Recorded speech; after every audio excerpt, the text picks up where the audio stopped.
Os presidentes. Enquanto o ministro do Supremo autoriza a quebra do sigilo bancário do presidente Michel Temer, o Ministério Público Federal pede prisão do ex-presidente Lula após julgamento de recurso. O prêmio que eu pedi? Adeus. Paulinha Carvalho reconstitui o crime que abalou o mundo do cinema. Poderia até falar assim, né, Paulinha, como locução. O roubo da estatueta de melhor atriz que subiu das mãos de Frances McDormand depois da festa do Oscar.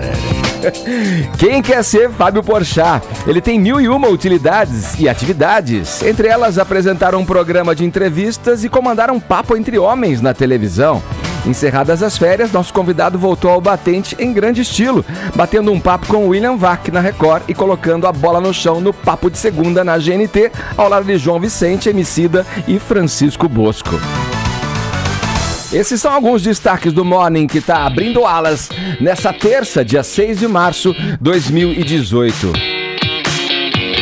Bora, Paulinha, temos a nossa hashtag já? Temos, Ed. E não aí? Poderia ser diferente, né? Qual é? Hashtag Porchat no Morning. Boa. Você pode participar hoje com perguntas, com gifs, com memes, lembrando os melhores momentos do programa do Porchat, dizendo que você gosta, que você não gosta, inclusive sobre esse programa. Vamos para os assuntos mais comentados do país, então a hashtag é Porchat no Morning. É isso aí. Perguntas pro Porchat você pode enviar também pelo nosso WhatsApp, 11 931 17009. Pode mandar a pergunta diretamente em áudio ou fazer um vídeo também. Faça uma graça com o Porchat, pergunte pra ele em vídeo que a gente gosta. 11 Mandar em vídeo hoje, Ed. Mande em vídeo. Tem né? mais chance de entrar. Tem mais apelo, É mais Vini? legal. Então vai lá, capricha no vídeo, mande uma pergunta pro Fábio Porchat pelo 11 931 17009. Olha, no mais, você pode acompanhar o Morning Show em imagens pelo aplicativo da PAN. Também pelo nosso portal jovempanfm.com.br, pelo nosso canal youtube.com/morningshowjp, além das mídias sociais. Estamos no Instagram, temos um perfil no Facebook. Aliás, passe por lá gostando, deixe o seu joinha que a gente fica bem feliz. Todos convidados a passarem a próxima hora e meia colados aqui na PAN, porque o Morning tá só começando. Vamos abrir o papo de hoje, o programa de hoje, com uma notícia muito bacana. Segundo o jornal italiano Tutto Sport, a Fiorentina deve renovar o contrato do jogador Davide Astori, que morreu no último domingo. Vini, conta essa história pra gente, que a gente já viu até jogador morrer em pleno jogo, né? Sim. Pleno campo de futebol, né? Mas não deixa de ser surpreendente também a notícia da morte dele, que a equipe estava em concentração, é isso? Em concentração, Fiorentina ia fazer uma partida contra o Udinese. Ele estava ali concentrado junto com a equipe em um hotel em Udine e acabou falecendo, né? E agora, Edgar, surgem algumas novas informações. Primeiro vamos falar dessa notícia que você destacou aí na manchete, que foi dada pelo Comitê Olímpico Italiano, que anunciou que a Fiorentina vai renovar o contrato dele. Por quê? Porque já estava meio que definido, o contrato dele ia encerrar agora em junho, já estava definido uma renovação, pelo menos por 2 anos. Então aí, em um gesto, né, até de solidariedade, de gratidão pelo que representou o zagueiro e capitão Davi Astori para a Fiorentina, eles estão pensando aí em continuar com essa renovação para a esposa e filhos do Davi Astori, né? Então não sei se eles vão ali pagar um valor por mês ou já dão uma quantia do que ele receberia nesses 2 anos, né, Edgar? Agora tá tendo também, Ed, uma investigação em torno do caso. Ontem os procuradores italianos falaram que vão abrir aí todo um procedimento para determinar por que aconteceu essa morte repentina aí do capitão da Fiorentina, e aí eles investigam se pode ser considerado aí um homicídio culposo quando não há intenção de matar. E aí a fala do procurador é a seguinte: é nosso dever descobrir se isso foi uma tragédia, fatalidade ou se alguém poderia ter detectado algo. Então vai ser feita uma investigação hoje e qualquer informação nova a gente fala aqui no Morning Show. E também, outro fato que chamou a atenção com relação a esse assunto foi a declaração do lateral brasileiro Daniel Alves, que foi perguntado, né, sobre a morte do Davi Astori. Hoje Daniel Alves vai jogar aquele jogo na PSG e Real Madrid, e perguntaram para ele sobre o Davi Astori. A fala dele acabou gerando um pouco de polêmica e foi considerada até fria, um pouco insensível para o momento por alguns jornais italianos. Qual foi a fala do Daniel Alves? não ficamos tão abalados porque não o conhecíamos muito. Sinto muito pela sua família, penso que ele fez aquilo que gostaria neste mundo caótico e talvez esteja num lugar melhor agora. Mas todos os dias, milhares de crianças morrem de fome e não recebem tanta atenção. E são tão importantes quanto. Todos nós vamos morrer cedo ou tarde porque estamos aqui de passagem. Estamos tristes, mas certamente não tanto quanto seus familiares. Aí o Gazeta dello Sport disse o seguinte, que a declaração do Daniel Alves foi indiferente com a morte do Davi Astori. O Correio dello Sport chamou de fria a reação também do brasileiro, e o Tutto Sport também criticou bastante aí essa declaração. Por outro lado, nas redes sociais teve gente falando, não, o Daniel Alves foi sincero, foi autêntico, ele é assim mesmo, né? Ele fala o que realmente pensa, ele falou ali, né, que sentia pelos familiares, mas que por não conhecer, por não estar tão próximo do Davi Astori, ele não ficou tão abalado assim, e aí fez essa comparação com a morte de crianças também, que ele considera tão importante quanto, né, Edgar? Tá certo, vamos lá, vamos falar de política agora aqui no começo do Morning Show dessa terça-feira. Hoje é mais um dia importante, hein, para o ex-presidente Lula. O Superior Tribunal de Justiça analisa nessa tarde um pedido da defesa do petista para evitar a prisão dele. Caio, vamos lá, quais os detalhes dessa notícia? Vamos lá, Edgar. Aos poucos, para que todo mundo entenda, inclusive é um caso complexo. A justiça brasileira, ela permite várias teias, então vamos do começo, para todo mundo se situar na história. O que aconteceu?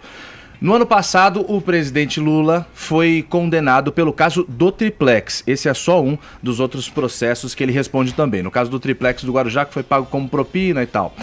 Foi julgado e condenado pelo juiz Sérgio Moro. Essa decisão do Sérgio Moro foi para a segunda instância, ou seja, para uma outra turma de magistrados virar e falar, olha, o Moro tá certo ou então o Moro tá errado. Isso aconteceu no dia 24 de janeiro, lá no TRF4, na região de Porto Alegre. Esse foi o caso que os magistrados, os três, viraram e falaram, o Moro tá certo, o Lula está condenado. Dentro desse tribunal, cabia ainda um último recurso, apesar desse julgamento, dessa condenação já em segunda instância. Esse último recurso que cabe nesse mesmo tribunal do TRF4 é o que eles chamam de embargos de declaração. É aquele recurso que cabe ainda à defesa de um julgado, no caso o ex-presidente Lula, que não julga mais o mérito da coisa, cabe um recurso como um esclarecimento sobre o andar da justiça. Foi o que a defesa do ex-presidente Lula fez. Virou e falou, tem mais um recurso?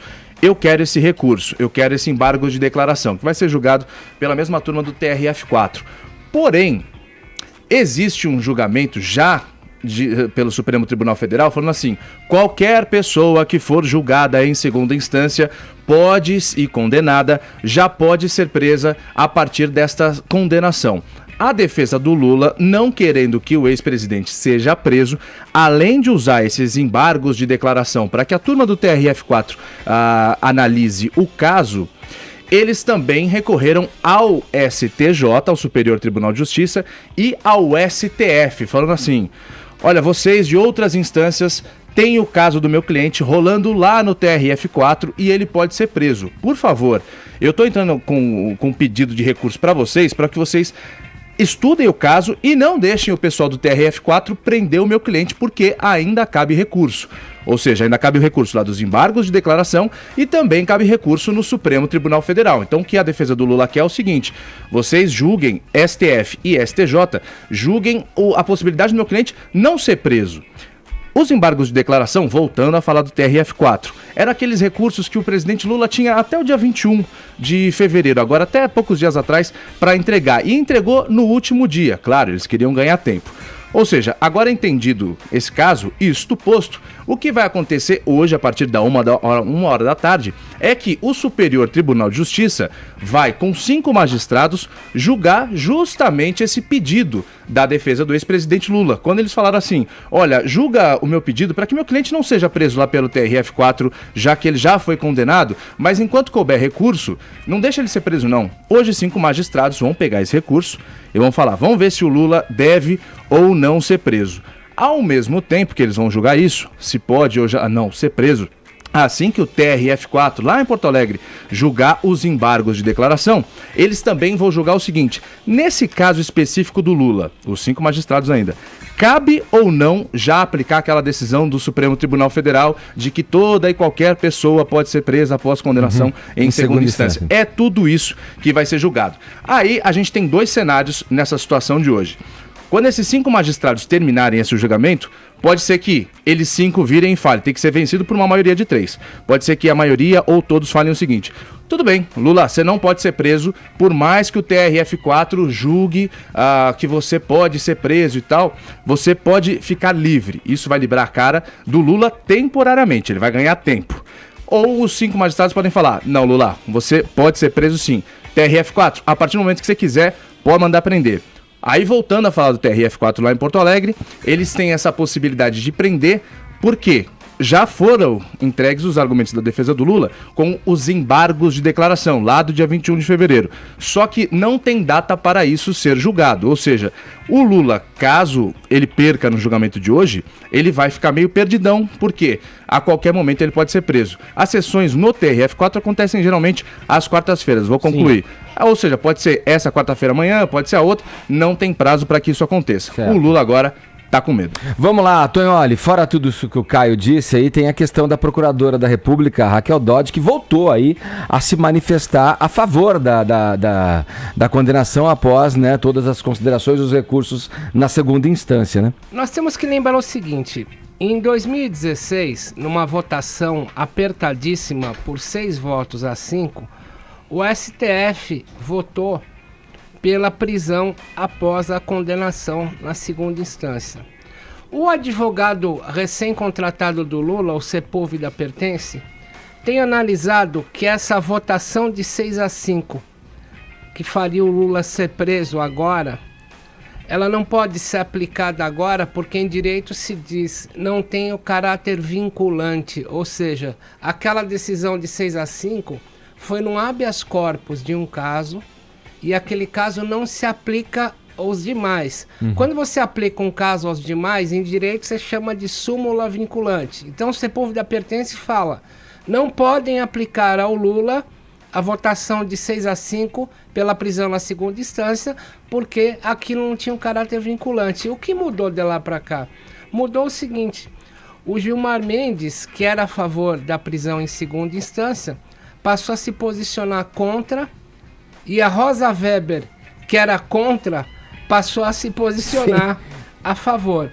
Quando foi na noite dessa segunda-feira, por volta das 21h15, a procuradora Raquel Dodge mandou um parecer para o Supremo dizendo o seguinte: tudo bem que o artigo 5º da nossa Constituição diz que ninguém pode ser tratado como culpado até que transite em julgado. O que é transitar em julgado em direito? Quer dizer, acabar os recursos. Mas, numa decisão colegiada de segundo grau, ou seja, o que já foi decidido pelo TRF4 de Porto Alegre, que condenou colegiadamente o Lula a 12 anos e 1 mês de prisão, diz a Dodge: a partir de uma decisão colegiada de segundo grau, não se aplica essa história do artigo 5º da Constituição, que diz que ninguém será tratado como culpado. Portanto, conclui a Raquel Dodge, Lula tem que ir para a cadeia. Eu diria que apertou muito para o Lula de lá para cá, das 21h15 de ontem para hoje. E eu diria que apertou não no STJ, apertou no STF, que obviamente vai ser a instância subsequente. Eu diria que está montado um quadro, uma tempestade perfeita para que o Lula vá para a cadeia a partir do STF. Por que a gente está falando que está complicada a situação do Lula? Ontem, aliás, na sessão de hoje, 13h, 15 minutos para abrir a sessão. Durante 15 minutos fala o advogado de defesa do Lula, o Sepúlveda Pertence.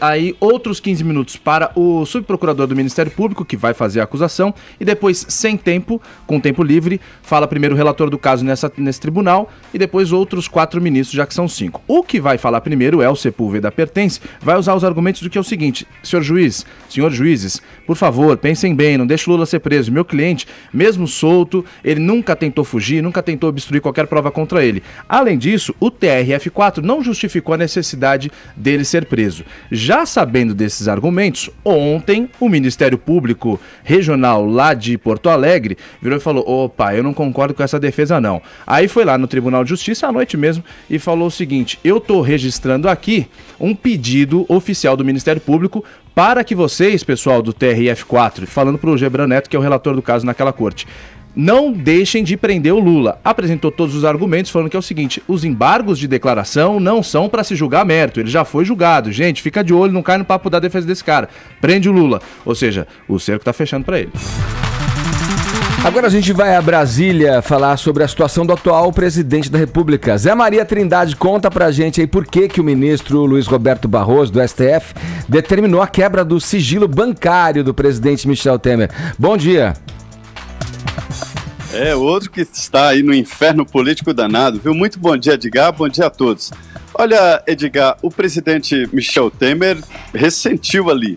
Ele agora está investigado por mais um inquérito e com sigilo bancário aberto pelo Supremo Tribunal Federal, o ministro Luiz Roberto Barroso. E isso é a primeira vez que acontece no Brasil, é inédito. Nenhum presidente da República teve o sigilo bancário aberto. Antigamente isso era uma tempestade, agora nem tanto, porque todos os políticos já sabem que essa possibilidade existe, então todos se cuidam, mas de qualquer maneira já é um fato muito grave. Isso atrapalha os planos do presidente Michel Temer em lançar candidatura do Palácio do Planalto à presidência da República.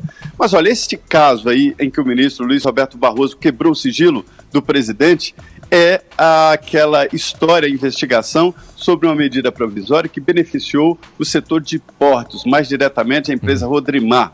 E estão aí nesse processo Rodrigo Rocha Loures, aquele da malinha, puxando aquela malinha com aquela corridinha ridícula em São Paulo, né? E também o coronel Batista, amigo do presidente Michel Temer. Então, a ideia é que se não houvesse ali a inclusão do presidente Michel Temer e se não houvesse a abertura do sigilo, as provas se perderiam.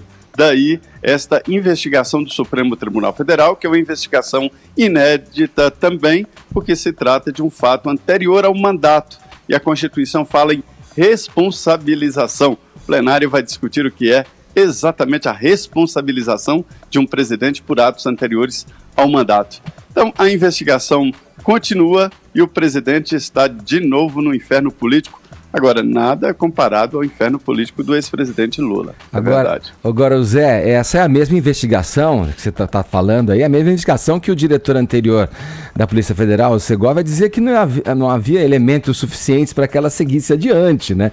Agora a gente vai ter aí, né, o desfecho disso e saber, né, muito mais da condução, né, das coisas à frente da Polícia Federal do Segovia na época. A pergunta que eu te faço aí rapidamente, Zé, é se a partir dessa quebra do sigilo bancário podem haver outras quebras, como por exemplo do sigilo telefônico, por exemplo.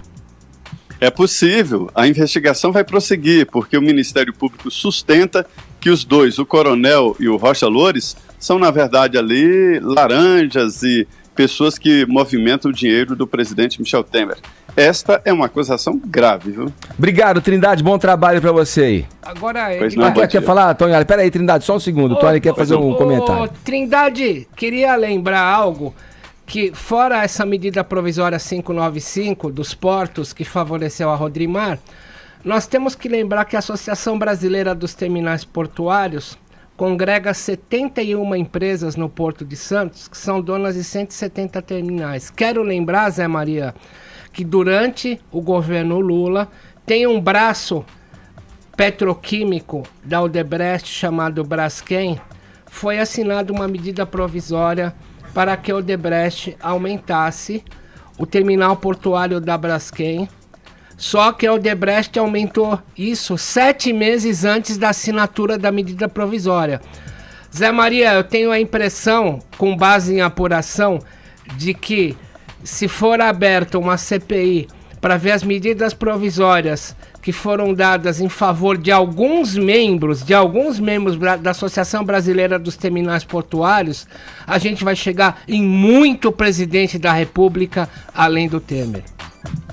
Na verdade, um grupo de políticos aqui tradicionalmente operavam aí em portos, né? Indicavam e faziam lobby aqui, entre eles o presidente Michel Temer. Isso é tradicional, a gente conhece aqui qual o setor e por onde opera cada político, e esse grupo do Temer e o Valdemar Costa Neto adoravam mesmo esse setor de portos e várias medidas, não é armazéns alfandegários, são vários pontos aí de investigação dos portos. Valeu, Trindade. Qualquer coisa é só chamar, tá? Um grande abraço, bom trabalho. Bom dia. Vamos lá, girando o assunto. Paulinha, na verdade, acho que essa história é a mais curiosa do programa nessa manhã de terça-feira, hein? Olha só. O que aconteceu com a estatueta do Oscar, né, de Frances McDormand, que faturou o prêmio de melhor atriz do Oscar pela atuação no filme 3 Anúncios para o Crime. O que Mais que um aconteceu? anúncio para um crime. Esse é um anúncio para um crime só. É uma história improvável, né? Do que a gente possa imaginar. Como é que se rouba uma estatueta do Oscar exatamente no pós-Oscar, né? Então, ainda em clima de celebração, a Frances McDormand com o marido compareceram ali no Governor's Awards, que é onde acontece a cravação do nome dos ganhadores. Porque quando eles recebem a estatueta, não vem escrito o nome de quem ganhou. E aí depois eles vão lá e aí se grava o nome da pessoa. Logo depois de gravar o seu nomezinho ali na sua estatueta, Frances resolveu se distrair um pouco, conversar com os amigos. E devia estar sendo abraçada, pois né? Sentou ali, tomar um ar, né? Oi, gente, então, que bom, tô feliz. Quando ela deu por si, cadê essa estatueta? Onde estava essa estatueta? Escafedeu-se. Estava desaparecida. Aí começou aquela loucura, segurança procura ali, segurança procura colar. A sorte é que um fotógrafo que acompanha o chefe oficial do jantar ali que acontece no Oscar viu esse cara que a gente tá vendo a foto agora, que zureta, meio que saindo por ali com essa estatueta. Como, o cara também sai levando aqui, ó, fui eu, hein? Mas você não tá entendendo, Caio, como ele saiu assim, olha, fui eu. Ele chegou ao ponto de fazer um vídeo que o TMZ publicou com a estatueta, mas é muito louco o vídeo. Ele assim, ganhei essa estatueta, estou feliz. Aí pessoas falavam, nossa, parabéns, posso tocar no Oscar? Sim, toque, por favor, vou comemorar muito a minha estatueta hoje. Eu não sei se ele, sei lá, quis fazer um tipo, parece alguma coisa, entendeu? Ele usou a tática da segurança máxima, assim. Quando ninguém vai desconfiar de mim, eu vou mandar bala. Acho que ele mandou, ele fez um louco. Então, o nome desse cara, a gente já tem, é claro, é o Terry Bryant, que tinha convite pra festa, teve essa grande ideia de levar a estatueta, fez o seu vídeo para a internet, foi cumprimentado por várias pessoas e depois foi retido pela polícia de Los Angeles. Olha o vídeo dele. Vamos ver quem nos acompanha aí em imagens. Olha lá, ele fez isso. Obrigado. Eu ganhei isso hoje. É meu. Nós conseguimos ganhar essa noite, queridos. Sabe assim? Deu um beijinho na careca do Oscar. Tem gente do lado, ele tira uma selfie com dois, tipo, olha esse vencedor do Oscar. E as pessoas atrás dando tchauzinho, achando que tipo é verdade, né? Parabéns! Olha lá, o pessoal põe o dedo gente assim que não dá pra saber todo mundo que ganhou. Ele poderia ter ganho de um prêmio técnico, ele pode ser de uma equipe do filme, é normal a equipe do filme tirar foto com a estatueta, entendeu? É normal. Eu posso ser também seu amigo, fui convidado pra festa, você ganhou, Caio, eu falo, Caio, presta aqui pra eu fazer uma graça, tal, então talvez não seja tão incomum, assim, alguém andando com uma estatueta na mão e dizendo que ganhou o prêmio exatamente na noite da premiação. Mas fato é que a polícia pegou o cara, esse fotógrafo foi quem salvou a noite da Frances McDormand, que estava arrasada, chorando, saiu correndo, recuperou a estatueta. Foi 1 hora de Oscar desaparecido e agora a polícia pegou ele vai ter que responder aí por furto. Isso parece aquelas coisas que vão fazer uma aposta com os amigos, sabe? Se eu vou pegar um Oscar aqui, vou fazer uma graça. Ela foi lá e fez a E aí o que acontece é que depois Frances McDormand, já feliz, reunida com o seu Oscar, foi comer um fast food comemorar. Ela Best Producer, tá vendo? Coisa coisa de gente que tem ideia muito boa, né, Edgar? Vamos roubar o Oscar dessa pessoa que vai dar tudo certo. E vamos fazer um vídeo, inclusive, pra pôr na internet. É muito bom fazer vídeo com coisa roubada. Mas isso aí é tipo um coquetel? O pessoal tava tomando um negocinho? Sempre tem depois do Oscar, Caio. Tem várias festas, mas então. essa em especial é a que acontece a cravação, né? É o que minha avó diria, a bebida. Olha o que faz. Pior é que nem parece que ele tá bêbado. Então, parece que foi ele uma assim, ideia ela, mesmo né? que Pra ele esquecer tinha. o Oscar. Gente... Não, ela já tinha bebido Oscar? antes, né? Gente, aqui, peraí, você nunca vai imaginar que alguém vai Imagina. roubar um Oscar com o sim, seu o mundo nome de hoje escrito, é perigoso. né? Não Tem sei. que imaginar sim. Eu acho Vai que dá saber. pra imaginar sim.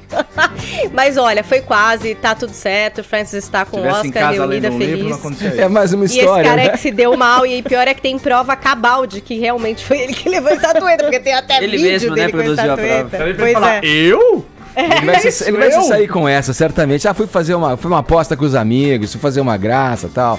Ele vai usar essa, certamente. nunca, né? Vamos Paspalhão. ver se isso vai colar, Edgar. Vamos ver. Agora, vamos lá, tem alguém aí no cast pra dar a hora certa pra gente aí? Quem tá aí agora? É uma brincadeira, hein? Olha lá, da pena, você viu o que fizeram? Falou em crime. Vagabundo! Falou em crime, se aparece, né? 10h29, horário de Brasília, velho. Repita! 10h29. Jovem Pan Morning Show. Partiu pra cima. Chegou a hora, é agora. Vamos fazer um barulho com esperança nos olhos e o peito cheio de orgulho. Pra levantar essa bola, levantar a cabeça, pra voltar a sonhar, pra que o sol apareça. Partiu pra cima. Vem ser jovem com a gente vencer. Vem de coração aberto. Vem que o seu sonho está perto. Vem ser jovem. Partiu pra cima.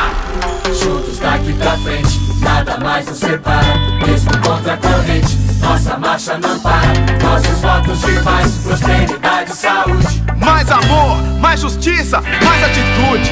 Vem, vem, vem, vem, vem ser jovem com a gente vencer. Vem de coração aberto. Vem que o seu sonho está perto. Vem ser jovem.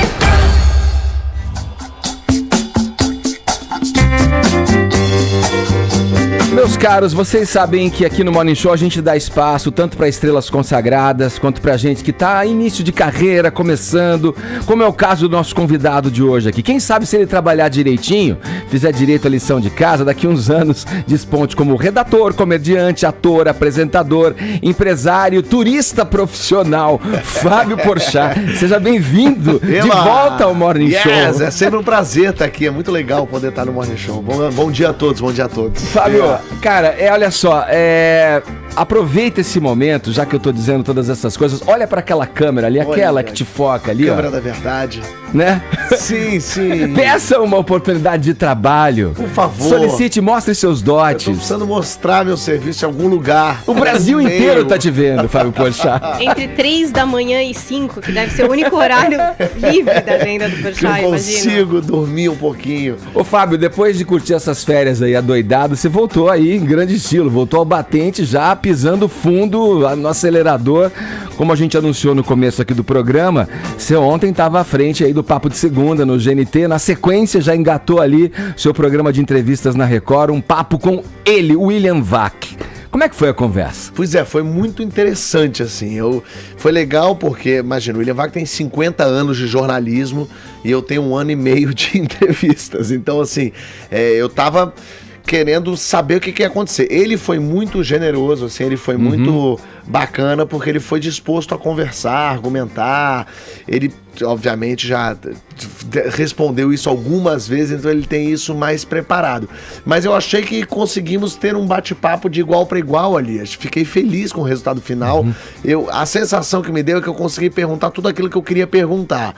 Né, e que eu senti que as pessoas também queriam, desde por que ele demorou tanto tempo para se pronunciar, o que aconteceu, como ele se sentiu, como ele percebe hoje as pessoas, enfim, falar um pouco da piada. ao mesmo tempo, é isso, é o meu programa, eu chamo esse cara lá.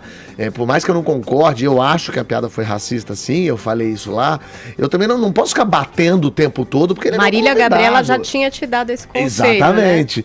né? Então, assim, você tem que contrapor, mas não adianta você também agredir a pessoa. Sim. Ele é seu convidado. Se você não, então não chama, né? Pra esmurrar a pessoa. Então eu fiquei bem feliz com a conversa. Acho que repercutiu super bem. Eu vi, assim, muita gente falando bem. Acho que foi um bom programa de estreia, até porque é um convidado quente, né? Não, a bolaça dentro, Foi total. super. Todo mundo entendeu que estreou o programa. Foi gravado ontem mesmo o programa? Foi gravado ontem mesmo. Ontem de tarde, né? Mas já tinha a ideia de que seria com ele a reestreia ou surgiu de última hora? Não, já sabia, eu que não tinha divulgado, com medo de poder jogar areia, né, nessa entrevista. Ser rabiado pela concorrência. Porque como eu entrevistei no mesmo dia que foi ao ar, eu achei melhor deixar mais pra frente, e foi também acertado isso. Quando ele pisou na Record, eu falei, agora vamos divulgar essa entrevista. Olha aqui, tem um trechinho desse papo aqui, vamos escutar, Porchat. Analisando hoje, vendo que muitos negros se incomodaram com aquilo e veem isso como racismo. É o tipo da coisa que você fala, entendi, aprendi uma lição, não faço mais esse tipo de Claro, piada. Fábio, você acha que eu levo esse negócio na boa? Você acha que eu posso considerar isso simplesmente uma coisa que... vem cá, pô, esquece essa p*** aí, deixa esse negócio pra lá? Claro que não. Você se arrepende disso? Óbvio que eu me arrependo, eu sou um cara normal. Eu falo palavrão, eu falo coisa fora de hora, eu xingo sem querer, eu sou normal. Não é normal quem diz que todo mundo é santinho, e o nível de hipocrisia disso tudo é fenomenal. Agora, eu não acho que o vídeo em si tenha sido o grande problema, mas sim decisões e reações que ocorreram após o vídeo. Esse vídeo nunca foi ao ar. Isto nunca foi dito numa situação pública. Este vídeo foi roubado de um determinado lugar. Este vídeo foi colocado com uma determinada intenção, o que é legítimo. Olha aí já é uma posição dele inédita, né? Quer dizer, ele não tinha expressado isso Arrependimento, em né? nenhum lugar, né? Exatamente, acho que essa era a intenção ali, de tentar tirar, né? De tentar fazer com que ele falasse. Ele já tinha falado pro site da Veja, nunca tinha falado em rede nacional, tinha comentado com a Folha e tal, mas aprendendo a fazer isso, a entrevistar pessoas, uma coisa que a Rosana Herman me falou muito, assim, você, Fábio, é uma pessoa curiosa, então deixa a entrevista te levar, vai indo por aquilo que você quer saber de verdade. E eu acho que é um pouco isso, assim, ouvindo o que a pessoa tá falando, claro que você vai preparado, você lê, você estudou, e você tem uma opinião, mas pra entender o que na hora também vai surgindo. E daí daqui a pouco quando ele fala, eu escrevi pra Folha, foi a hora que eu falei, mas você demorou demais pra falar, porque eu achei isso do caso dele. Já que ele quer se defender, por que levou tanto tempo? E ele fala, porque eu não podia, porque a emissora não deixou. Botou rédeas, né? Aí ele falou, botou rédeas. Eu falei assim, mas pra você se defender, ele não podia. Então foi muito bacana poder ouvir esse cara, que é um cara importante pra caramba, que cometeu um ato bastante equivocado, claro, ao mesmo tempo, é o que ele falou, não foi público, ele falou ali para um amigo dele, alguém filmou, alguém botou, eu até falei isso na hora, eu falei, o Rocha que expôs esse vídeo, foi um furo jornalístico dele, porque ele tinha um material na mão, ele vê o William Vac fazendo esse tipo de coisa, ele, não sei se foi um furo jornalístico e tal, mas o que eu fiquei feliz é que estreiei em grande estilo, no sentido de que todo mundo sabe que o programa voltou. Boa. O William Vac foi um nome que botou o programa na boca do povo. Você sentiu verdade no William Vac, nas respostas dele? Senti mesmo, assim. Teve uma coisa muito interessante que aconteceu, que foi o seguinte. Ele, um cara muito preparado, ele mesmo diz que lida com a ansiedade muito bem, porque já trabalhou na guerra e tal. E ele, quando ia entrar, eu já tinha ido conversar com ele no camarim, mas na apresentação dele eu falei, William Vac, um jornalista, escritor, 2 prêmios ESSO, e que aconteceu isso aqui. E botei o vídeo pra plateia assistir e falei, então vem pra cá, William Vac. E eu senti que isso podia ter sido um grande problema, porque isso podia ter deixado o cara bravo, sei lá. E ele entrou, e isso tirou um pouco do conforto dele. Claro, você bota pra 150 pessoas um vídeo que realmente não é legal, ele entrou um pouco... Podia entrar vaiado, inclusive. Poderia, por exemplo. Mas ele entrou desconcertado e isso me ajudou muito na entrevista. Eu senti a plateia um meio pouco... fria, né? Super, a plateia tava contra. Ô, Porchat, hoje o presidente Lula vai ser julgado ao vivo às 13 horas pelo STJ. E na estreia do teu programa, ontem nós tínhamos 4 piadas seguidas sobre o Dória, de um episódio que já faz 25 dias do Zeca Pagodinho. Você vai fazer piada contra o Lula ou é só contra o Dória? Eu faço bastante. Aliás, ontem no clipe do Vai Malandra tinha Lula preso amanhã, inclusive. Não sei se você viu o clipe, eu falava isso. Então a gente sempre brinca com todo mundo. Falei do Moro, que virá herói nacional, porque bota o Lula preso amanhã. Então a gente no programa isso foi uma coisa que eu me surpreendi bastante lá na Record, porque eu achei que eu não ia poder falar de política e tal. E eu já fiz piada com o Aécio, com o Renan, com o Gilmar Mendes, com toda essa gente, e nunca teve um ai, nunca teve um não pode. Temer, a gente bate pra caramba. Dilma, Lula, enfim. Então eu fiquei bem feliz de poder ter essa liberdade política. Claro que agora vai vir as eleições aí, entra aquela tal da lei que não pode falar, não sei o quê. Mas de um modo geral a gente fala de todo mundo. Por que você não fala de religião agora, então? Já que vai entrar ali. Religião é um assunto proibido lá. O Crivella, pode bater no Crivella? Já bati, inclusive. Já falei da prefeitura, já mostrei as crianças que a prefeitura queria que as crianças tivessem o tipo sanguíneo na coisa, que vão blindar as escolas do Rio, enfim. Já falei que o Crivella, inclusive convidei o Crivella para ir ao programa já algumas vezes. Acho que ele estava viajando, enfim. Não foi no carnaval? Ele estava na Europa vendo coisas importantíssimas, mas fala-se de tudo. Eu acho que religião é um assunto que na TV aberta não se fala muito. Se você ver, o Jô nunca brincou com religião, o Danilo nunca falou de religião, o Adnet quando fez, porque no fundo na TV aberta a religião é um assunto assim, Você acha que pro delicado. Brasileiro é um assunto delicado? Eu acho que eu tenho, e por isso me sinto bem, eu tenho vários espaços para poder falar de tudo. Então o Porta dos Fundos, por exemplo, é um lugar onde eu posso falar de religião tranquilamente do jeito que eu quero, da forma que eu gosto de fazer brincadeira. Então pra que tentar fazer na Record uma piada com religião que pode fazer com que o público... Se eu posso ter o Porta dos Fundos que atinge o público que eu quero da mesma forma. Então o bom é de ter vários espaços e estar no Papo de Segunda e poder dar opinião de um jeito, estar no programa do Porchat entrevistando, dando opinião de outro, é poder falar de tudo que eu quero em qualquer lugar. Fábio, o Gregório do Vivier e o João Vicente de Castro são bem claros quanto à posição política deles. Embora o Gregório até 2 anos atrás não falava que era petista, falava, não, eu imagino. Ele é PSOL, não é nem petista. Esquerda. Ele é PSOL, que é pior, né? Quer dominar a nossa PT. liberdade com uma metralhadora, dando machadada na cabeça de todo mundo. Mas enfim, não, isso é mais o PC do B, mas é tudo a mesma coisa. Eu ia falar, isso aí não é PSOL, não. É mais PC do B. Eu confundi as bolas aqui, mas o PSOL também não tá muito distante. Mas não é essa a minha pergunta. A minha pergunta é a seguinte: eles vão agora em showmício, em comício, em reunião do PT e tal, vão lá mostrar apoio, já foram, pelo menos recentemente. E eu já vi fazer vídeo do Porta dos Fundos, aquele da eleição, justificando o voto e tal, batendo no Crivella, no Lindbergh. Só que eu não sei muito a sua posição, eu não sei o que você acha que vai acontecer hoje. Por exemplo, você gravou ontem um vídeo falando que hoje acha que Lula vai ser preso e tal.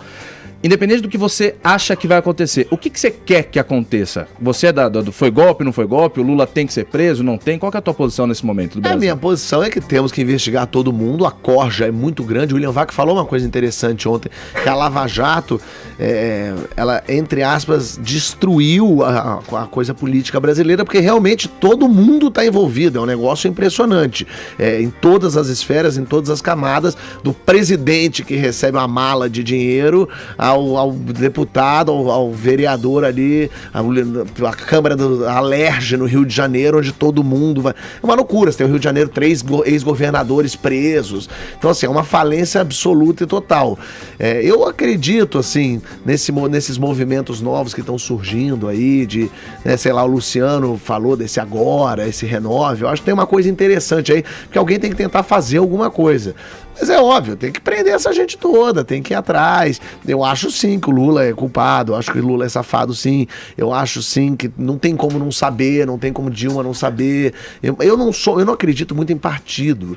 Eu sei que é assim que funciona, mas eu acho que tudo é safado, tudo é problema. Então eu nunca defendi muito partido, nunca achei assim, o PT é bom, não, o PT é horrível, tá, porque o PSDB é bom, não, o PSDB... Então essa coisa de partido é difícil, eu prefiro acreditar nas pessoas. Na eleição eleição no Rio, por exemplo, eu apoiei o Freixo. Mas apoiei assim, declarando meu voto. Eu não sou muito de ir lá pra Se rua, envolver muito. me envolver, até porque eu quero estar livre, não quero ter rabo preso pra poder falar de todo mundo, pra poder sacanear. E se amanhã eu achar que o Freixo fez uma bobagem, eu poder falar do Freixo. Se eu achar amanhã que o Dória fez uma bobagem, eu poder falar do Dória. O que você estava falando me leva a crer que você é a favor, por exemplo, de uma candidatura avulsa, uma candidatura independente. Também acho irreal, né? A máquina faz com que isso seja impensável. É muito partido, é muito dinheiro. Eu estava, por exemplo, conversando até sobre a Marina, eu ia falar Marina Lima, Marina Silva. Marina Lima, ótimo. A Marina Silva, por exemplo, que foi quem eu votei para eleição, para presidente na eleição passada. Eu brinquei ontem com a Marina, inclusive, falei que ela em 2017 ela tinha que concorrer ao Oscar de efeito especial, porque ela sumiu, desapareceu e tal. E alguém falou para mim um dia uma coisa interessante que eu não tinha me dado conta. Ele falou: cara, a Marina não tem dinheiro para fazer campanha. Então o que significa que se eu falar amanhã para você, vai para Brasília, o Aécio pega o jatinho dele e pousa em Brasília às 3 da manhã. A Marina tem que ir pra Congonhas, ela tem que comprar a passagem dela, ela tem que ficar na fila, entrar, pegar, pousar no aeroporto, pegar o ônibusinho, pegar um táxi. Parece uma bobagem, mas faz total diferença quando você tem a máquina por trás. A hora que você quiser, você vai pra onde você quiser. Vai pra Rondonópolis. A Dilma vai, o Lula vai, ele pega o jatinho e chega lá. A Marina tem que ir pra Roraima, tem que pousar em Boa Vista. Então é um negócio curioso, assim, como realmente a gente não se dá conta de que o dinheiro também atrapalha muito a caminhada, não só em divulgação, mas em locomoção da pessoa. Ô, Fábio, o politicamente correto, como é que ele atrapalha as tuas várias atividades? Opera como autocensura? Eu acho que o politicamente correto fez uma coisa muito boa, que é fazer as pessoas pensarem antes de falar. É ótimo pensar de falar, para qualquer coisa, para comédia, para um economista, para um político. É interessante que a gente pense. Claro, a gente não pode se autocensurar. Eu não posso assim, ai meu Deus do céu, não vou nem pensar nisso.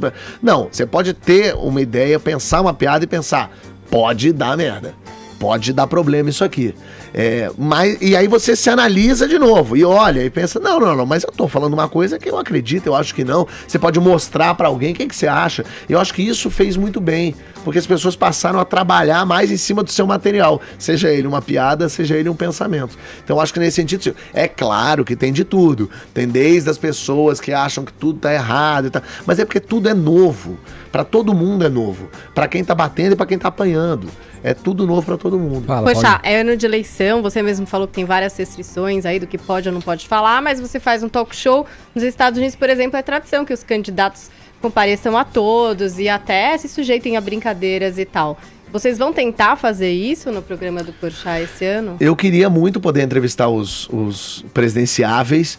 Pela lei, se você entrevistar um, tem que entrevistar todos, o que eu também não acho ruim, acho bom poder falar com todos.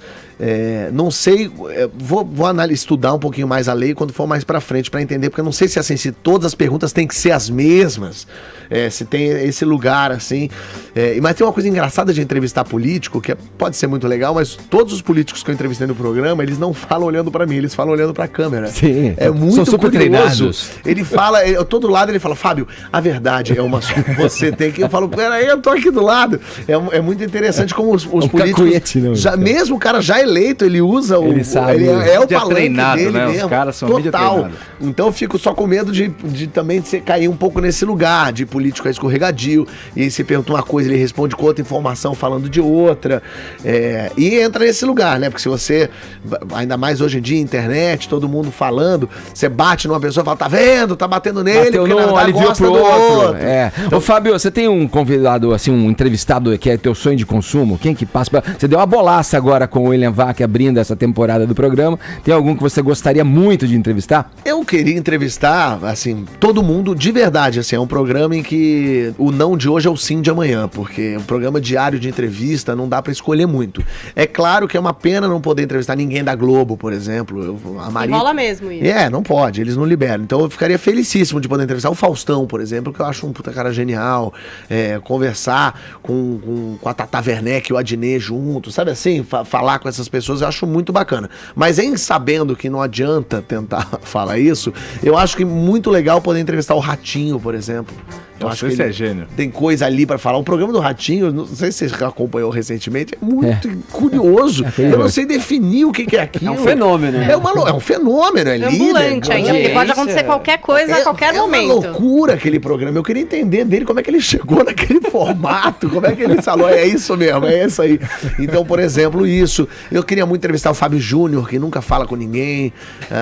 O Jô Soares seria uma grande entrevista, ficaria super feliz. Você falou vários. Você falou... Silvio Santos, mas Silvio Santos é impossível. Não pode dar O entrevista. Arcon já revelou aí, mas é o seguinte, morrer. eu ia te dar a opção, porque nós estamos com o Silvião aí. Você pode ter uma chance com ele aqui no Morning Show. Solta aí, Bruno. Mas é o Fábio Porchat que tá hoje. Ô Fábio, você nunca ganhou. Eu acho que você nunca ganhou o troféu imprensa. Ou você ganhou? Mas enfim, a minha pergunta é muito simples. Preste atenção na pergunta. Senão você pede ajuda dos universitários. Mas a minha pergunta, Fábio, é a seguinte. Quando as pessoas chamam o Silvio Santos de misógino, de machista e de sem noção, vocês acham que elas estão de mimimi ou vocês acham que elas estão cobertas de razão? Pode responder. Um abraço. Tchau. Eu ganhei o troféu imprensa domingo. Ele não lembra, O Silvio não sabe, né? Melhor programa de entrevista pelo voto do público. Fiquei super feliz, inclusive. Foi muito legal. Ano que vem vou lá receber meu troféu imprensa das mãos do seu Silvio. Que foi uma coisa muito interessante. Quando eu saí da Globo, a primeira coisa que eu fiz foi falar pra minha assessoria, pelo amor de Deus, marca de ir no Silvio Santos, que eu quero conhecer essa pessoa, porque ele é muito... A minha vida inteira eu assisti o Silvio Santos, ainda mais que eu morei em São Paulo os 19 primeiros anos da vida, ou seja, eu assistia muito o SBT, né? Eu era aquele cara que assistia a Sessão das 10 e a reprise da Sessão das 10. Topa Tudo por Dinheiro, né? Topa Tudo por Dinheiro é um clássico, músicas e tal. Agora, voltando à pergunta, o Silvio Santos, hoje em dia, ele já tá completamente doido, ele deixa a calça cair, ele encoxa ela em Ganzaroli, ele fala que vai comer não sei quem, é uma loucura, né? Mas você acha que ele faz pra zoar ou ele faz porque acha por bem que é ok? Sei lá, eu acho que é uma mistura de tudo. Eu acho que é uma mistura de um homem que já tem 85 anos, ele é o Silvio Santos, vamos zoar e vamos se divertir. Eu acho que é uma grande mistureba de tudo. E eu acho interessante, assim, que as pessoas falem, por exemplo, do Silvio Santos, que é um cara consagrado, é um cara que é unanimidade, né? Todo mundo ama o Silvio Santos, ele é muito divertido. Mas é legal que hoje em dia a gente possa questionar as unanimidades, que a gente possa falar, o Silvio falou uma coisa dessa, não pode mais, Silvio. Você faz um negócio desse, não se faz mais esse tipo de coisa. Até um gênio como o Silvio tem que entender que os tempos também são outros. Fábio, então, o seu programa está entrando aí na temporada agora, inaugurando uma nova temporada. O que dá para esperar dele? O programa de entrevistas da Record, estou me referindo. O que a gente pode esperar para esse programa? Tem alguma mudança significativa? Algum convidado que você já pode adiantar para a gente? Eu fico muito feliz porque o programa deu certo, assim, ele funcionou, estreou num trilho, a gente, claro, tá melhorando, tá mexendo, tem 1 ano e meio de programa já e só, ao mesmo tempo. É muito pouquinho, mas já dá, um programa diário dá uma cancha de você entendendo, corrigindo os erros ao vivo e tal. Sim. Então a gente vai manter muita coisa que tá dando certo, até porque acho que tá cedo pra mudar tudo, pra falar, vamos sair, não, queremos coisas novas. A gente vai manter, o Paulo Vieira continua lá, ele encaixou super bem, ainda faz o Emergente Como a Gente, um quadro que tá muito divertido. Muito bom. O Pé da Letícia super ornou ali, o Cambota é um cara muito bacana, vão ter uns clipes do Cambota. Agora a gente vai fazer, nesse clima de presidenciáveis famosos, a gente vai fazer um quadro Brasil Dividido, que é e se os famosos fossem candidatos. Então vai ser, sei lá, Anitta candidata junto com o Mr. Catra, e vão ter comediantes defendendo as candidaturas. Brasil Dividido. E acho que vai ser bem legal esse quadro, a gente vai fazer, vai pilotar isso, vamos fazer uma espécie de papo de segunda, só que com youtubers, pra entender a opinião desses caras que são formadores de opinião, os moleques têm milhões de seguidores, e será que eles só fazem aqueles vídeos assim, curiosos, soltando pum pelo sovaco, ou será que eles têm opiniões legais pra falar? Então a gente vai botar esses caras pra debater assuntos sérios, e acho que isso pode ser muito legal. Agora, ainda nesse assunto, também voltando um pouquinho na questão do troféu imprensa, que você ganhou lá do troféu da internet, você até falou, brincou na internet, que a voz do povo é a voz de Deus. Agora, na crítica especializada, venceu o De Noite com o Danilo Gentili. Eu não sei se você assistiu eu tava viajando, mas troféu imprensa.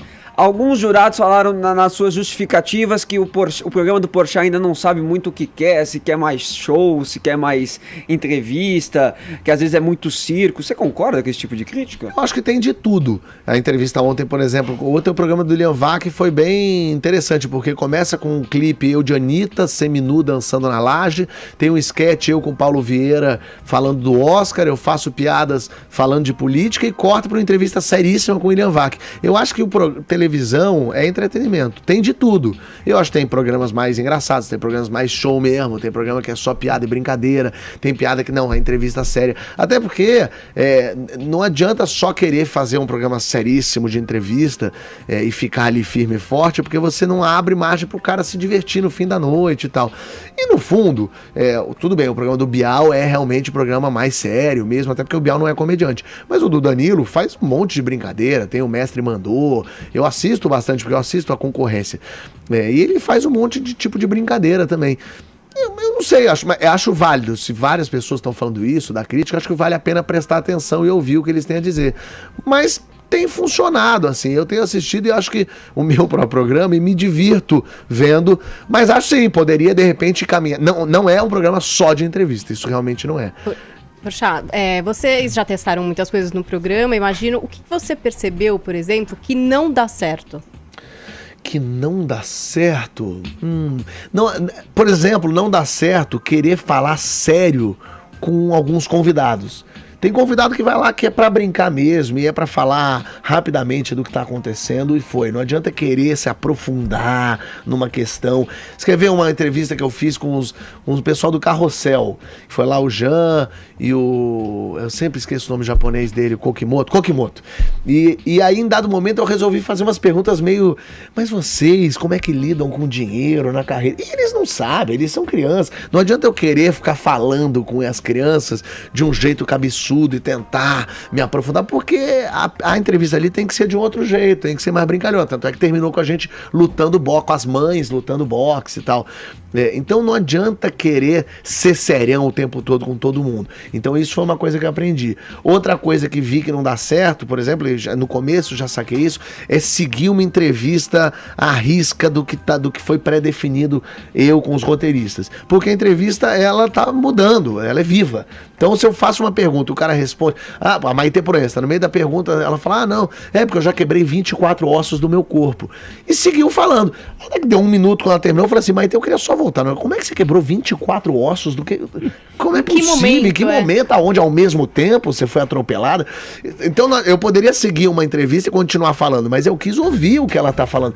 Eu acho que essa coisa da escuta, cada vez mais eu tento estar mais aberto para ouvir o que a pessoa tá falando ali na minha frente. Eu lembro logo no segundo mês, assim, eu fui entrevistar a Simoni e tava conversando e tal, e eu não sei se foi a plateia falando, eu preocupado com pergunta, alguém falando do meu ponto, mas daí conversando com ela, passou, quando eu fui ver no ar a entrevista, daqui a pouco eu falei, de idade, quantos anos você tem? E ela falou assim, eu nasci dia 1º de julho e tal, e é o dia do meu aniversário, e eu não ouvi porque é óbvio, qualquer pessoa no mundo que fala que nasceu no dia do aniversário, fala, e eu também, óbvio, né, a primeira coisa. Passou batido. E passou batido, aí eu olhei e falei, eu não quero nunca na vida que passe batido isso. É uma bobagem, um detalhe que o público nem sabe, jamais Poxa, faria. Eu queria inverter a pergunta, quem você não levaria no teu programa nem por decreto? Eu levaria, acho que todo mundo, é isso que eu falei, não dá pra não levar. Eu sinto, por exemplo, que vale a pena, estrategicamente é importante, por exemplo, o William Vac foi o primeiro convidado, mas foi importante que na semana, eu já comecei a gravar semana passada,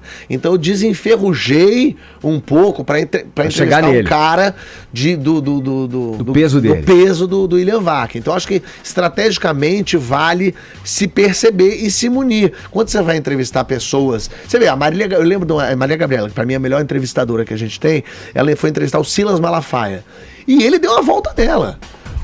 Por quê? Porque é um cara que responde a mesma coisa há 40 anos, 20 vezes por dia. Então ele tem todas as respostas prontas, como a gente meio tem quando perguntam pra gente alguma coisa e a gente escapole.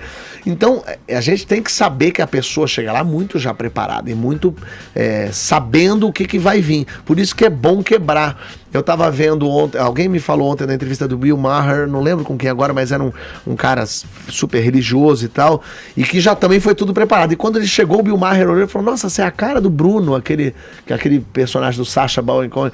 E aí, o cara na hora jamais ia esperar que ia receber uma sacaneada meio bullying, entendeu? E se quebrou todo. Então acho que é isso que tem que ser perspicaz nesse lugar. Então eu acho que eu entrevistaria todo mundo, claro, entrevistas mais difíceis e outras mais tranquilas. Meu Deus, não sai do meu pensamento aqui como é que esse cara faz pra segurar essa verborragia enquanto entrevistador.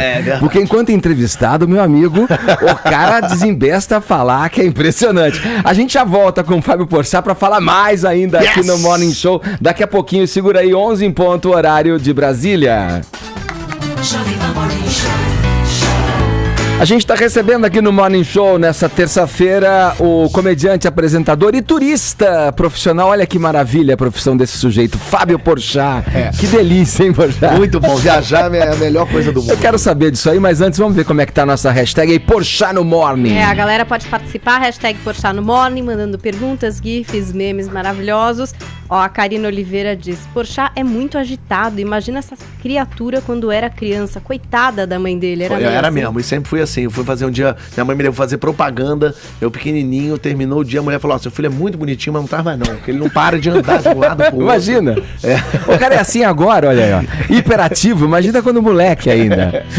Daí, manda sua pergunta aqui pra gente, hashtag Porchat no Morning. E a gente falou, né, do programa de entrevista, do teu programa na Record, mas e o Papo de Segunda? Como é que é? Você tá... Estreou ontem o Papo de Segunda, foi muito legal, fiquei super feliz, é uma coisa diferente, apesar de parecer, mas esse é o meu medo ali, porque eu tô ali junto com a Emicida, com o Francisco Bosco e o João, que é remanescente da antiga temporada. Sim. E eu tô cumprindo a função que o Taz cumpria lá atrás, que é meio de mediar aquele papo. E é diferente de um programa de entrevista, e é uma coisa que eu tentei fugir, que é justamente tentar entrevistar os caras. Então tem um assunto. O que vocês acham? Não tem que ser o que vocês acham, tem que ser o que vocês acham junto com o que eu acho também. Uma conversa, né? Eu tenho que falar junto com aquilo, mas ficar preocupado em ver se tá todo mundo falando, se o tempo de distribuir aquilo ali é uma coisa que eu nunca fiz. Espero eu que com o tempo vá criando também casca e amadurecendo e melhorando. Muda a pegada também? Porque você tinha o Chico, né? Antes tinha o Léo Jaime, não é? O Chico Sá, o Taz, o Léo Jaime e o João Vicente. O programa rejuvenesceu, né? Mas o conteúdo... O papo, as conversas, os temas. Continuam os mesmos no sentido de ser atuais, né? O programa é ao vivo, toda segunda-feira, 10h30 no GNT. Então são as coisas que estão acontecendo. Ontem a gente falou sobre o prazer feminino, porque tem a série do GNT que estreou, Desnude. A gente falou sobre o debate, porque era o primeiro programa. Então a gente tava falando muito do que está acontecendo. Era um programa onde o João Vicente era o mais jovem, era o pivete da história toda, e agora ele é quase que o mais velho. Então, assim, mudou a cara, e é legal porque são opiniões bem diferentes, as pessoas vêm de lugares diferentes. Então, eu não conhecia pessoalmente o Francisco nem o Emicida, então todo mundo ali tá se conhecendo pela primeira vez. Então, eu acho que a estreia ontem foi muito legal por isso, porque a gente conseguiu fazer a coisa acontecer, andar, todo mundo falou, expôs a opinião, e agora tá entendendo, tá tateando. O Francisco Bosco nunca fez televisão, tá fazendo a primeira vez. O Emicida é um cara que não tá todo dia na TV, apesar de, obviamente... E tá de outra maneira também, exatamente, tá de outra maneira. Então é muito legal, todo mundo ali tá se entendendo, e acho que já foi uma boa estreia por isso. Porque tem outro célebre, digamos, uma personagem da mídia que quer perguntar pra você também.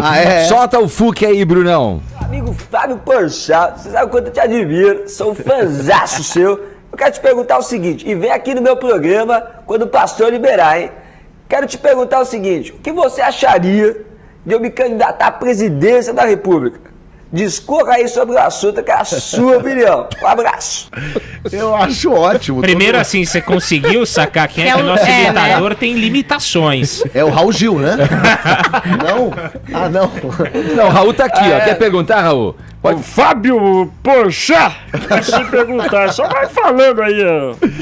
Eu acho que o Luciano ia ser muito curioso ter o Luciano Huck concorrendo à presidência, né? Quer dizer, nessa onda meio Dória, meio Trump, assim. Claro que ele também é um empresário, enfim, imaginou que ia se cercar de boas pessoas, mas ele tinha a melhor das intenções, pelo menos isso. Hoje em dia a gente vê tanta gente com a pior das intenções, e quem já tá aí, esses pré-candidatos que a gente vê aí, que já é mais ou menos isso, né? É uma certa tristeza ver que não sobra ninguém e essa desistência da população, né? Acho que os políticos conseguiram o que eles queriam, que é todo mundo falar, é tudo a mesma coisa, é tudo farinha do mesmo saco, não adianta votar em ninguém que nada vai mudar. Isso só é bom pra eles, é péssimo pra todo mundo, porque os caras falam que maravilha, então continua elegendo essa corja aí que a gente vai seguindo. Então em algum lugar tem que ser um pouco otimista, tem que entrar nesse... Eu vi o Cortella falando aqui sobre isso, sobre ser otimista, que o pessimista é um vagabundo que já desistiu de tudo, é muito legal. Então acho que é isso, em algum lugar a gente tem que ter, dá pra mudar. Muda. Se a Colômbia mudou, lembra? A Colômbia era um lugar horripilante, morria-se gente. De repente a Colômbia é um lugar seguro para estar. Não foi um milagre, foram ações que foram feitas, estudos, planejamentos. É isso que é a grande tristeza quando você vê essa intervenção no Rio. Porque não adianta, claro que vai adiantar, vai chegar lá, vai ficar isso. Entrou na favela, Vila Kennedy, ficou lá 2 dias. Saiu, os traficantes botaram as barricadas de volta.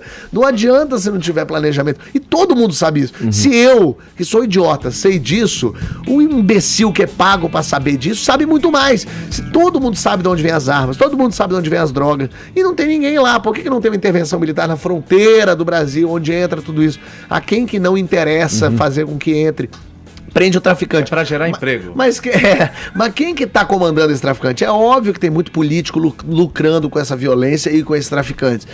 Então, assim, só dá uma pena de ver que parece, a sensação é que não vai dar certo, não tem como, tem que botar uma pessoa que essa pessoa vai resolver. É o Trump falando, let's make America great again. Sim, mas great como? Not great again, let's... Poxa, você lida com tantos públicos e com tantas mídias, teve alguma crítica que você recebeu e que fez você repensar o teu trabalho ou redirecionar? Você tem esse tipo de resiliência?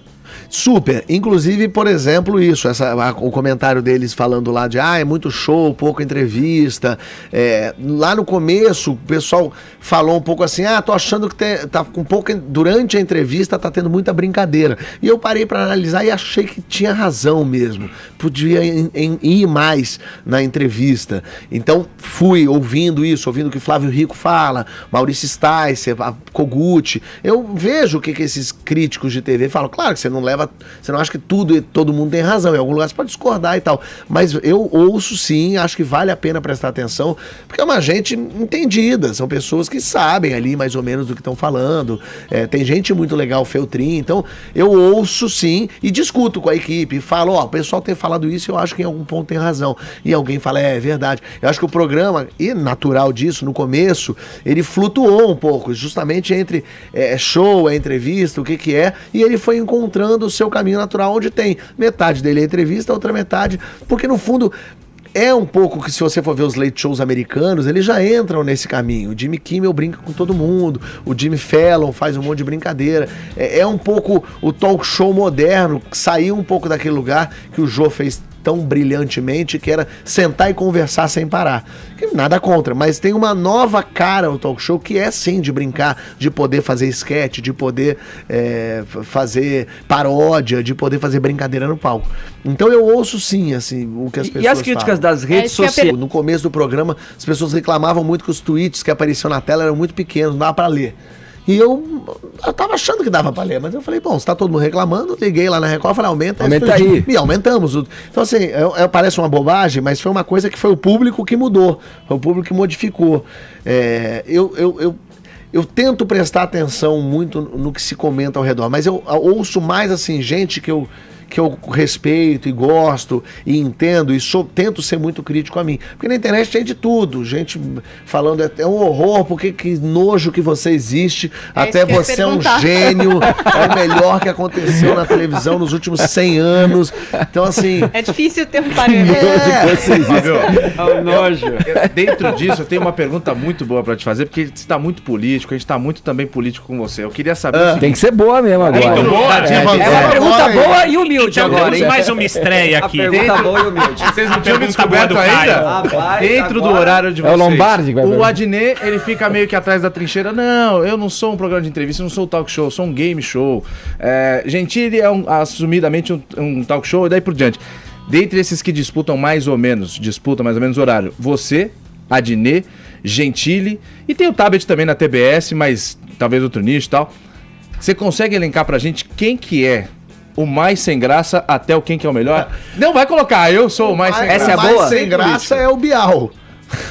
Sem graça. Não, tem tem o comediante Ele não citou. Eu acho o mais engraçado de todos é o Lady Night, da Tata Werneck. Que pra mim não é nem um talk show, é um programa de humor. É muito engraçado, não só porque a Tata é genial e hilária, mas como a gente não quer nem saber quem é o entrevistado, você só quer ver o que a Tata vai falar. Exato. A Tata, ela faz tanta maluquice, ela fala tanta coisa que nem importa, eu já vi entrevista que ela fez 4 perguntas, o cara nem respondeu, ele só riu. E ele tava maravilhoso, porque é isso. Tanto Então, que a entrevista com o especialista é um dos pontos altos do programa, né? Então funciona muito, eu acho assim, e falo isso pra ela, isso não é uma crítica, é uma constatação. O programa dela é um programa de humor. Olha aqui, Porchat, a gente pediu pros ouvintes mandarem perguntas pra você pelo nosso WhatsApp. Solta pra gente, Bruno. Esse daí não, esse daí não. Olha aí, esse é outro. Aí. Meu nome é Aldo, sou da cidade de Sumaré. E hoje não poderia deixar de participar do Morning Show, né? Com o grande Fábio Porchat, hashtag Porchat no Morning. A minha pergunta é a seguinte, Porchat. Você trabalha em uma emissora nitidamente controlada por pessoas de cunho evangélico. E hoje existe essa questão toda em relação à religião, à política. Como você lida com esses assuntos? E você faz o seu humor? Se você de repente se dá uma limada ali em alguns dos assuntos que você vai falar. Boa. Já foi censurado? Então, Pastor já chegou aí? Eu não cheguei nesse lugar. Porque eu entendo. Você meio que respondeu já, durante mas no fundo assim, eu acho que se você vai na casa de uma pessoa e você chega lá e acha que o quadro é feio, você não fala, nossa, que quadro horrível. Você respeita a casa da pessoa, te chamou pra lá. Eu sou ateu e a Record me contratou, sabe dos vídeos que eu faço no Porta dos Fundos, nunca reclamou, nunca falou de nada, nenhuma declaração que eu dei fora dali. Então não acho que precise eu chegar na Record, no meu programa, e fazer uma pregação contra... Porque eu acho deselegante, acho que tem esse lugar. Claro, você poderia entrar e falar, pô, mas eu tenho que poder falar sobre tudo. E acho que ali posso, mas em qual emissora se pode falar sobre tudo? De verdade. Na Globo tem um monte de coisa que eu sei que não se pode falar. Na Band, a mesma coisa. No SBT, a mesma coisa, de pessoas que eu converso. Nenhuma emissora de TV aberta pode falar tudo o tempo todo, entendeu? Cada uma tem um porém. Eu acho que é meio isso. E a coisa da religião foi aquilo que eu já respondi. Eu acho que num talk show ou na TV aberta, a religião nunca é um assunto recorrente. A ser explorado. Então não me atrapalhou. Vamos lá, tem mais uma aí, Bruno. Solta pra gente, por favor. Morning Show, aqui é a Juliana de São Paulo. Eu assisti ontem o programa do Porchat. Infelizmente não foi do William Vac, eu queria muito ter visto, mas perdi. E eu queria saber assim, ele faz tanto de tudo, tem alguma coisa que ele não faria de jeito nenhum? Tem um monte de coisa que eu não faria. Por exemplo, cantar e dançar. Que eu sou uma tristeza, é um horror. Toda vez que eu tento fazer alguma coisa no programa que tem a música, é tão triste, eu peço desculpas algumas vezes. Então é o tipo de coisa que eu acho que jamais farei, cantar e dançar. Fala, Paulinha. Mas pintar o cabelo é tranquilo, né? Pra fazer filme. Pra fazer filme, sim. Aliás, vocês estão meio na mesma tonalidade. Eu ia falar usando a mesmo... Eu, não vou eu ia falar o nome de uma tintura, mas eu não vou falar. A tintura Gugu? É a nosso tom. Nosso tom. É o nosso tom. Tá aprovado, Gugu? Tá perfeito. Verdade. Mas você mexeu no cabelo pra fazer um personagem em filme. Eu fiz um Mude de Vida, Pergunte-me Como, filme com a Dani Calabresa, que eu gravei, que eu filmei agora em janeiro e fevereiro. Então eu pintei o cabelo de preto e eu nunca pinto o cabelo. Então mulheres sabem mais isso porque eles fazem mais isso. Quando você pinta o cabelo de preto, pra botar de volta pro louro, você tem que passar por uma série de processos químicos que destrói o seu cabelo, o seu couro cabeludo. Tá sem brilho. Ele tá. Não tá sedoso? Juro que tá. Ontem eu peguei meu cabelo e falei, gente, ele tá grosso. Então você passa por uma gama de cores e esse é um momento até a gente escurecer mais um pouquinho. Ô, pessoal, eu queria saber o seguinte, você apresenta o maravilhoso amigo secreto da Record. Apresentei uma vez. Aí eu quero saber, e aí sempre tem assim... Saias justas. Aquelas saias justas, gente que não gosta do presente que recebeu. Verdade. Gente que não gosta da pessoa que tirou. É possível. Os caras falam isso no ar? Não fala. Então, isso que eu quero saber agora do Porchat. Qual que foi a situação mais inusitada ali que você presenciou no amigo secreto? Eu acho que aconteceu comigo isso. É uma coisa que todo mundo tira sarro e sacaneia. No primeiro amigo secreto que eu participei, o Ângelo Paes Leme me deu uma caixinha de som bonitinha, aliás, eu usei a caixinha de som. Só que o meu presente pra Milena Toscano foi uma viagem pro Peru com tudo pago e um curso de culinária. Porque talvez você tenha exagerado um pouco, eu não sei. Qual a orientação? Então, tipo, dá ninguém me deu orientação e eu fui assistir um vídeo do ano anterior. E o Rodrigo Fara deu uma moto pra uma pessoa. Eu falei, pô, se o cara deu uma moto, o outro deu um Labutan, o outro deu Saint Laurent, eu não posso aparecer com uma caixinha de som. Foi o que pensei. Mas outros podem. Não, mas eu... Mas antes outro que você, né? Aquela cara de trouxa. Ô, Porchat, queria te agradecer mais uma vez a presença aqui no Morning Show. Sorte pra você. Alguma coisa que você gostaria de falar que não perguntamos? Talvez o Caio tenha aquela pergunta boa, né? Que ele disse que Vamos esperar ele voltar. Vamos esperar ele voltar, não, cara. na verdade, pra falar, você falou de que eu viajo tanto, tem o Porta Fora, é o meu programa de viagens, lá no Porta dos Fundos, que virou um portal. Eu e Rosana Herman, a gente tem um portal de viagens pra quem quiser viajar, quem quiser se informar. A gente descreve todas as nossas viagens, colocamos lá foto, vídeo, e tem os programas do Porta Fora. São mais de 40 programas falando sobre vários lugares que a gente gravou e lançou a quarta temporada esse ano. Quem tiver curiosidade de gostar de viajar, entra lá, portafora.com.br. Fábio, liga pra Tatá aí, não precisa, ou agora ou depois, fala pra ela vir ao Morning. A gente tem tentado, né, de garantir a Tatá Werneck aqui. A gente queria muito que ela viesse. Ela falou que vem. Você não vai resistir a esse approach delicado, sensível, discreto. Agora ela não vai conseguir vir, nunca ela tá gravando a novela, mas ela depois, quando terminar lá em outubro, ela vem, ela vai em tudo. Até aqui ela pode vir. Até aqui ela vem, imagina. Porchat, sorte pra você, queridão, viu? Brigadíssimo, todo mundo. Ó, hoje tem programa do Porchat, de segunda a quinta-feira, meia-noite e 15 na Record TV. Liga lá que hoje tem Jojo Todinho. A gente fez o maior que tiro foi esse da história. Toda a plateia caiu no chão morta, inclusive idosas, foi bem divertido. Segunda a quinta, meia-noite e 15 e papo de segunda toda segunda-feira, 10h30 da noite no GNT. Quem dá a hora certa do nosso... Adorei o cabelo do Fábio Porchat, tá uma loucura, maravilhoso. Tá o tom bom, né, Gabi? Não, você tá arrasando, querido, parabéns. Obrigado. 11h22, horário de Brasília.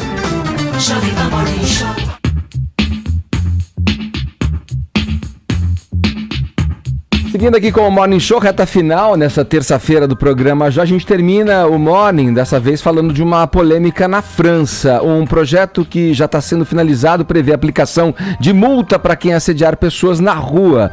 Paulinha, como é que vai ser definido o que é assédio, o que é uma paquera, uma demonstração de interesse, digamos? É difícil mesmo, Ed. E isso ainda vai ser votado esse ano pelo parlamento, mas faz parte de um pacote feito a pedido do presidente Emmanuel Macron, que contém leis aí para coibir a violência sexista e sexual. Então, isso que eles estão chamando de ultraje sexista e sexual foi descrito pela Marlene Schiappa, que é a ministra de Igualdade entre Mulheres e Homens, como o seguinte, ó. É o seguinte, estão na rua, comentários e comportamentos que afetam a dignidade da pessoa em razão do caráter degradante ou humilhante ou que criem situações intimidantes, hostis ou ofensivas. A própria ministra admite que isso é, de certa forma, subjetivo, né? Porque o que é isso de fato? Na prática seria o quê? Palavra e gesto obsceno e sugestivo, olhares insistentes, seguir a pessoa pelas ruas, né? No metrô. E aí enquadraria, de repente, até assobio. Sei lá. Fora a subjetividade, como que você vai comprovar que o fato narrado é verídico? Aí que tá a história e a dificuldade também. Só vai poder ser aplicada essa multa, que começa em 90 euros e pode chegar até 3 mil reais, se tiver agravantes, se for flagrante. Então é na hora. E aí quem é que vai averiguar isso? A tal da nova Polícia de Segurança do Cotidiano, que foi lançada agora em fevereiro e que terá 10 mil policiais até 2020. Então o que vai ter que acontecer? Vai ter que ser flagrante, vai ter que ser na hora. E as próprias feministas estão preocupadas dizendo, gente, vai ser super difícil de acontecer um flagrante. E outra, já tem lei, né? Já tem várias leis contra assédio e tal. A dificuldade é exatamente essa que o Arcon falou, provar o que aconteceu. Então aí que estaria o problema, né? E depois só pagar uma multa, você acaba até, sei lá, colocando ali como uma coisa do cotidiano. Tipo, você me assediou aqui, paga então 90 acabou. euros, tchau, acabou, Sabe o que eu tô entendeu? imaginando Acaba pra até isso? desqualificando juridicamente a questão do Isso assédio parece nas uma ruas. lei de um mundo distópico. Não? Então, a ministra defende dizendo que seria como educar as pessoas, né? Então, igual lei de trânsito, né? Imaginando, parou em cima da faixa, tomou uma multa. Da próxima vez, você não para em cima da faixa. Então, andando nas ruas assediou, tomaria-se uma multa, que seria como que educativa, exemplar, e aí as pessoas passariam a não cometer mais isso nas ruas. Fala, Tonholi, o que você Tem uma dizer? discussão que o Sérgio Moro trouxe com a Lava Jato, que ele fala da liberdade do juiz ter a hermenêutica do direito. O que é hermenêutica? Cada juiz interpreta a lei de acordo com a sua cabeça. Eu fico pensando, um caso desses indo para a justiça, como é que vai ser uma lei que quer banir a hermenêutica do juiz? O juiz pode achar que o fio-fio foi um elogio e não. O juiz pode achar que o gostosa vai ficar a critério foi um desse elogio. policial de qualificar o flagrante Isso ali, quer acabar entendeu? com a hermenêutica, que é a grande liberdade do direito. Cada cabeça uma sentença, diz o velho ditado. Né? Estranho isso, hein? Esquisito. Eu acho difícil. Na Bélgica parece que tem uma lei similar, mas lá as pessoas têm que ir até a delegacia para prestar queixa e parece que o resultado foi basicamente nenhum para coibir esses assédios que acontecem nas ruas. Tá certo, vamos lá, Vini, manda o ganhador aí pra gente. Vamos! Ai, oca! É o Raul, cara, que tava aí escondido. Juliana, obrigado pela tua participação, viu? Aqui no Morning Show, de todo mundo que mandou mensagens, aliás, né? Olha aqui, ó, a gente termina o Morning Show de hoje, lembrando aí, 5 anos da morte do Alexandre Magno Abrão, mais conhecido como o Chorão, líder da banda Charlie Brown Jr., morreu há 5 anos atrás. O Chorão é um cara que sempre foi bipolar, assim, eu diria. A oportunidade que eu tive de encontrar com ele em alguns momentos durante minha trajetória profissional me mostrou um cara muito instável nesse sentido. Ao mesmo tempo que ele tinha essa agressividade demonstrada em vários episódios da carreira dele, da vida pessoal, era um cara que, por outro lado, também apresentava uma doçura surpreendente em momentos onde você não achava que fosse encontrar aquela sensibilidade, aquela doçura. Primeira vez que eu vi o Chorão foi muito antes do sucesso dele no estúdio em São Paulo. Eu, como já locutor, gravando locuções para publicidade, me encontrei com ele aqui no Estúdio Voices em São Paulo, ele ainda levando uma fita demo pro Luciano Curban, que foi um cara que deu um pontapé inicial aí na carreira do Charlie Brown Jr., ouvindo, inclusive oferecendo estúdio para algumas gravações, e o Chorão trabalhava lá como ajudante de estúdio, e eu na ocasião encontrei com ele ali, ele já me mostrou algumas coisas na época, e depois aí encontrei com ele várias vezes durante minha trajetória na MTV, numa delas na garagem do Edgar, que era um programete que eu tinha dentro da programação de verão, na Casa da Praia, onde tivemos a oportunidade de tocar juntos o clássico do Hendrix, Purple Haze, e conversar bastante, também se divertir daquele momento. Então fica aí a nossa homenagem ao Chorão, 5 anos da morte dele, ouvindo um trechinho aí de Céu Azul. Importa é nossa alegria, tão natural quanto a luz do dia. Mas que preguiça boa, me deixa aqui à toa. Hoje ninguém vai estragar meu dia. Só vou gastar energia pra beijar sua boca. Tá aí, obrigado a você que esteve com a gente até agora, nos prestigiando com a sua audiência. A gente volta amanhã aqui na Jovem Pan, a partir das 10, com mais uma edição do Morning Show. Você não tem que